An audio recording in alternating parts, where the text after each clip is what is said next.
আমরা এখন হর্নটি ঠিক করব। শঙ্খ হর্ন আসলে নষ্ট হয়ে গেলে মানুষ চেঞ্জ করে ফালাই দেয়, আমরা এটা খুলে মেরামত করব। আসলে এটা খুলে ঠিক করানো যায় কি না, ঠিক করার পরে বা ঘষা মাজা করানোর পরে গাড়িতে লাগানোর পরে বাজে কি না এটা চেক করব আজকে আমরা। তো খুব মনোযোগ দিয়ে কাজটি করানো হচ্ছে হর্নটাকে। তো দেখা যাক এগুলো করানোর পরে আসলে হর্নটা বাজে কি না। এটা হয়তো বা কয়েল খুলতেছে, খুলে কয়েলটা নতুন করে বাঁধিবে, ব্যান্ডে লাগাবে, লাগানোর পরে হর্নটা বাজে কিনা চেক করব আমরা। আপনারা সাথে থাকুন, বুঝতেছে কেবল। আমরা এখন হর্নটি ঠিক করব।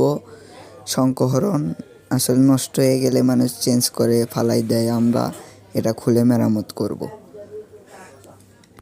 আসলে এটা খুলে ঠিক করানো যায় কি না, ঠিক করার পরে বা ঘষা মাজা করানোর পরে গাড়িতে লাগানোর পরে বাজে কি না এটা চেক করব আজকে আমরা। তো খুব মনোযোগ দিয়ে কাজটি করানো হচ্ছে হর্নটাকে। তো দেখা যাক এগুলো করানোর পরে আসলে হর্নটা বাজে কি না। এটা হয়তো বা কয়েল খুলতেছে, খুলে কয়েলটা নতুন করে বাঁধিবে, ব্যান্ডে লাগাবে, লাগানোর পরে হর্নটা বাজে কিনা চেক করব আমরা। আপনারা সাথে থাকুন, বুঝতেছে কেবল।